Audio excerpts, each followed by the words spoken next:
नमस्कार प्रिय विद्यार्थियों, आप सभी का मेरे YouTube channel Renuka study point में स्वागत है। आज के इस वीडियो में कक्षा 10 के गणित विषय के प्रश्नावली 3 बहुपदों के बारे में पढ़ेंगे। इससे पहले इस प्रश्नावली के 2 वीडियो अपलोड किए जा चुके हैं, तो यदि आपने वो नहीं देखे हो तो इस वीडियो को देखने से पहले उन्हें देख लें ताकि आपके ये वीडियो अच्छी तरह से समझ आ सके। तो चलिए चलते हैं प्रश्नावली 3 पे बहुपद। प्रश्न संख्या 1, निम्न द्विघात बहुपदों के शून्यंक ज्ञात कीजिए और शून्यंकों तथा गुणांकों के बीच में संबंधों की सत्यता की जांच करनी है। पहला प्रश्न है इसके अंदर 4x² प्लस 8x, इसमें शून्यंक ज्ञात करना है। तो सबसे पहले क्या कर लेते हैं, मान लेते हैं कि ये जो फलन है तो हल बराबर f ऑफ x बराबर क्या है 4x² प्लस 8x। इसे सरल कर लेते हैं। 4x² और 8x में से जो कॉमन है वो क्या आ रहा है 4x। कॉमन क्या आ रहा है 4x। तो यहाँ क्या बचा, सिर्फ x, बीच में चिन्ह प्लस का, और 4x और इधर है 8x। 4x आपने बाहर लिया है तो 4 दूना 8x, तो अंदर बचेगा 2, अर्थात ये क्या हो गया, अतः fx बराबर हो गया 4x कोष्टक में x प्लस 2। इसे समीकरण नंबर 1 दे देते हैं।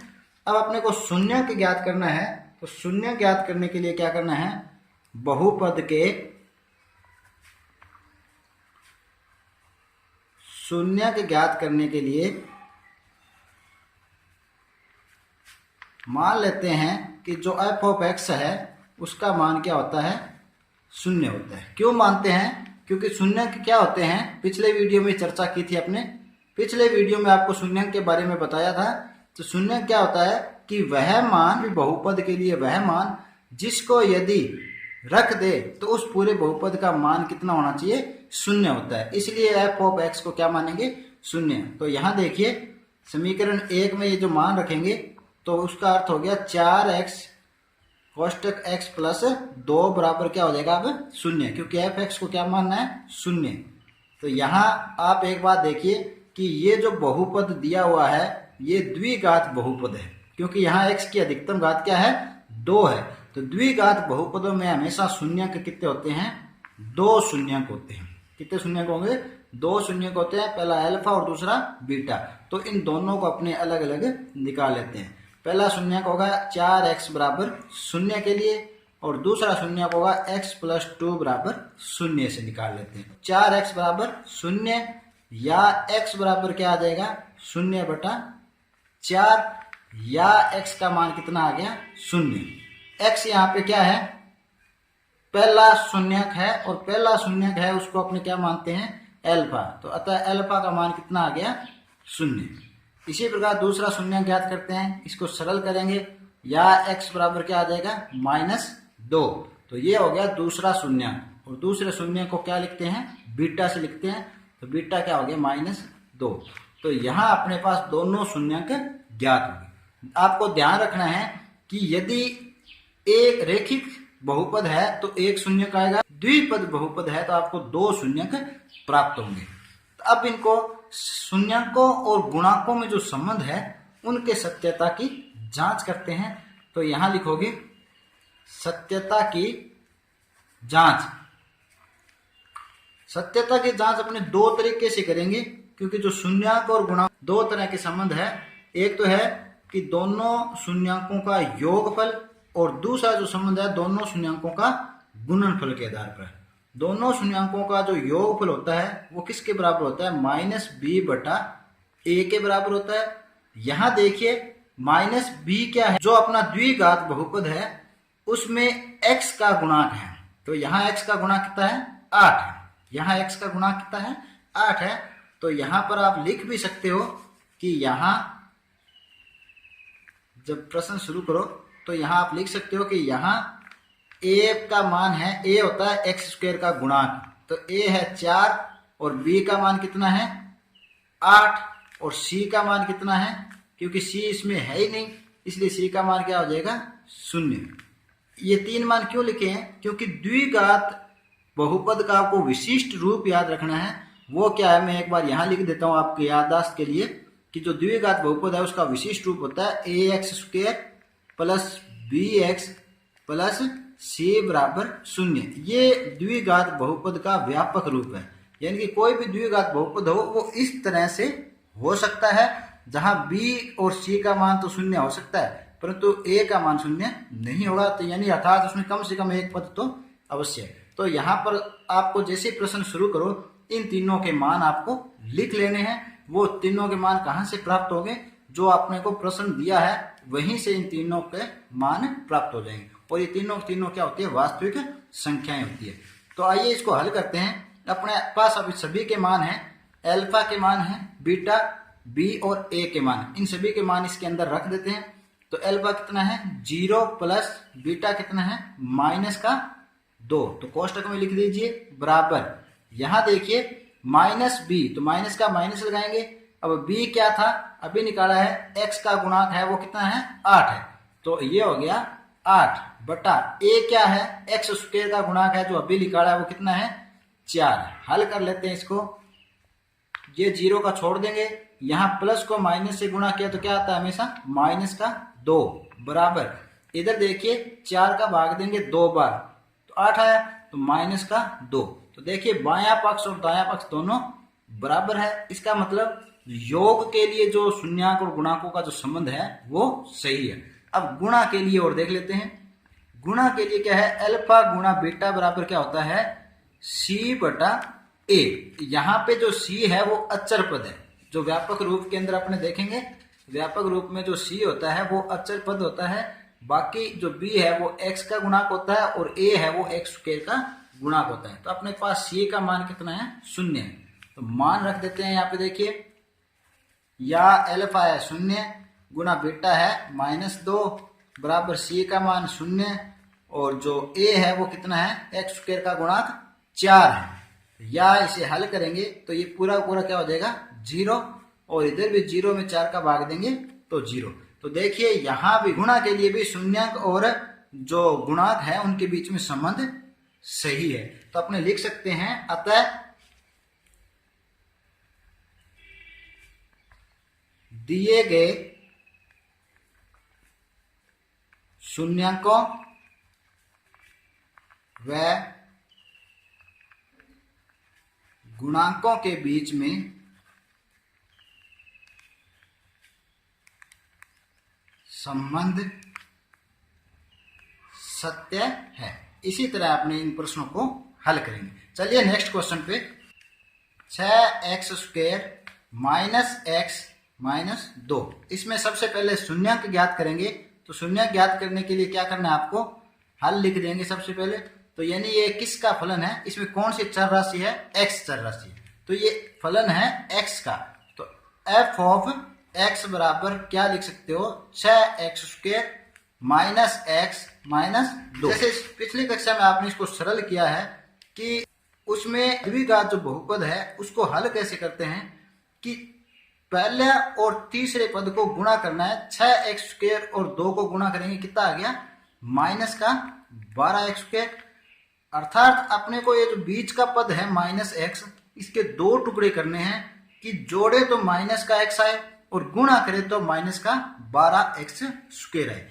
तो आपको एक बात ध्यान रखनी है, जब यहाँ पर जो अचर पद है यानी c है वो अगर माइनस में है, इसका अर्थ ये हुआ कि यहाँ जो 2 टुकड़े होंगे वो एक प्लस का होगा और एक माइनस का। कन्फर्म यार, एक बार फिर सुन लीजिए कि जब भी आपके पास c है वो यहाँ अगर माइनस में है तो जो बीच वाले मध्य पद है उसके जो गुणनखंड के टुकड़े होंगे उनमें से एक प्लस होगा और एक माइनस होगा। अब क्या होगा वो देखिए, वो यहां से पता लग जाएगा कि यदि ये माइनस है तो जो बड़ा मान रखेंगे वो क्या हो जाएगा माइनस का होगा और दूसरा प्लस का। तो देखिए 12 कैसे आता है और अपने बचना चाहिए माइनस का 1x। तो यहाँ इसके 2 टुकड़े कर लेते हैं, 6x² का 6x² लिखना है। अब -x के 2 टुकड़े करेंगे, बड़ा किसका करना है, बड़ा माइनस वाला लेना है, तो -4x और छोटा किसको लेना है प्लस के 3x। तो इनको जोड़िए आप, -4x में +3x जोड़ेंगे कितने बचेंगे, माइनस का x बचेगा। गुणा करके देख लेते हैं, माइनस को प्लस से गुणा किया क्या आया माइनस, 4 को 3 से गुणा किया 12, x को x से गुणा किया x स्क्वायर, अर्थात ये अपना जो गुणनखंड है वो बिल्कुल सही है। आगे तीसरा पद लिख दीजिए -2। अब इन दो में कॉमन देख लेंगे, इधर 6x स्क्वायर -4x में कॉमन क्या आ रहा है, 2 कॉमन आ रहा है और इधर x कॉमन आ रहा है, तो यहां आ गया 2x। अब 2 का भाग देंगे 6 में 3 बार गया, 1x बार आ गया, 1x अंदर बचा। फिर देखिए यहां माइनस है तो माइनस का माइनस, 2x 2 का भाग दिया 4 में 2 बार गया और x 1 था 1 बार आ गया तो अंदर कुछ नहीं बचेगा, कोष्टक बंद। अब इन दोनों में भी कॉमन लेना है तो किसका कॉमन लेंगे, प्लस का ही ले लेते हैं। और क्या कॉमन ले कि यहां तो है 3x और यहां है माइनस का 2, तो क्या कॉमन आ सकता है इन दोनों में, 1 कॉमन आ सकता है, क्योंकि एक तो हर प्रत्येक जो संख्याएं होते हैं उसके गुणक क्या होता है, 1 तो होता ही है, तो 1 कॉमन लेंगे तो अंदर क्या बचेगा 3x - 2। अब उभय निष्ठ है उनको पहले लिख देते हैं 3x - 2 और शेष बचे पदों को दूसरे गुणनखंड में लिख देते हैं 2x + 1, तो ये समीकरण नंबर 1। अब अपने को शून्यांक ज्ञात करना है, तो शून्यांक ज्ञात करने का अर्थ होता है कि जो f(x) है उसका मान क्या होना चाहिए, 0 होना चाहिए। तो लिख देते हैं बहुपद के शून्यक ज्ञात करने के लिए f(x) कितना हो गया 0।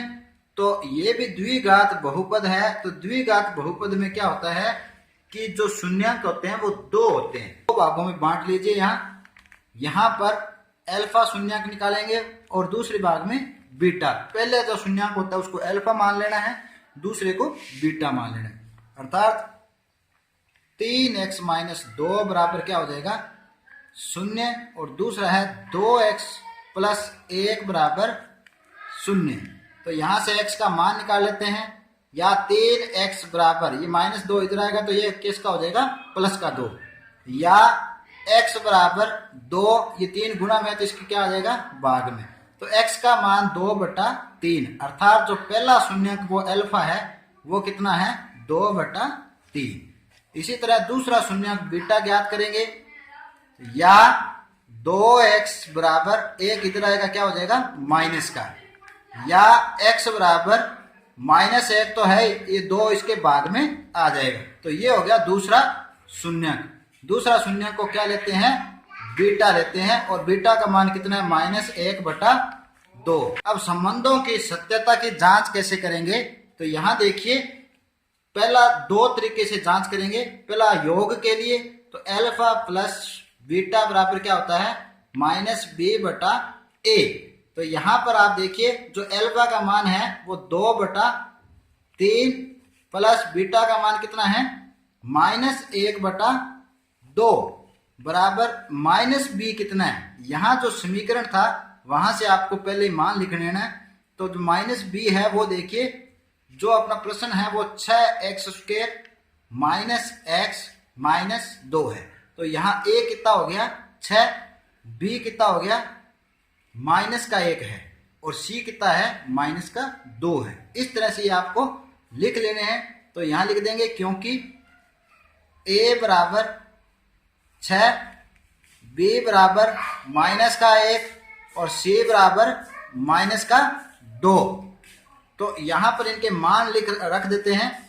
तो -b है तो माइनस का माइनस और b का मान है -1, तो इसको कोष्टक में रखेंगे बटा a कितना है 6। सरल कर लेते हैं इसको, 2/3 प्लस को माइनस से गुणा किया -1/2 बराबर, यहां देखिए कोष्टक खोल लेंगे तो माइनस को माइनस से गुणा किया प्लस का 1/6, क्या आएगा 3 और 2 का लघुत्तम लेना है, वो कितना आ गया 6।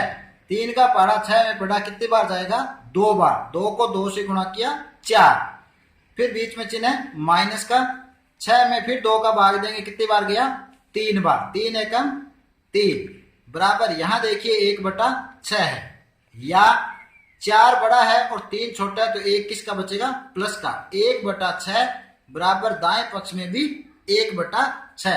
अर्थात क्या हो गया कि जो शून्यांक और गुणांकों का संबंध है वो योग के लिए सही है। अब गुणा के लिए देख लेते हैं कि जो गुणा के लिए शून्यांक और गुणांकों का संबंध कैसा है। तो जैसे गुणा के लिए शून्यांक और गुणांकों का संबंध आपको याद रखना है कि अल्फा गुणा बीटा बराबर क्या होता है? C/A। C यहाँ पर अचर पद है जिसका मान अपने निकाल चुके हैं। C का मान यहाँ पे अभी निकाला है, वो क्या था? निकाला है -2। C का मान -2 अपने निकाल चुके हैं, तो इसमें मान रख दीजिए। अल्फा है 2/3 गुणा बीटा है -1/2 बराबर C का मान कितना है? -2/A है अपने पास 6। तो इसे हल सरल करेंगे तो देखिए 2 को -1 से गुणा करेंगे -2, 3 को 2 से गुणा किया 6 और दाएं पक्ष में -2/6। तो गुणा के लिए भी शून्यांकों और गुणांकों का जो संबंध है वो सही है। अतः लिख देंगे, अतः दिए गए बहुपद में शून्यांकों व गुणांकों के बीच संबंध सत्य है। इस तरह से इन प्रश्नों को हल करना है। तो उम्मीद करता हूं कि आज के वीडियो में समझाए गए सभी प्रश्न आपको अच्छी तरह समझ आए होंगे। यदि आपको ये वीडियो पसंद आए तो इसे अपने दोस्तों में लाइक और शेयर जरूर करें। तो आज के लिए इतना ही, मिलते हैं अगले वीडियो में, तब तक के लिए धन्यवाद।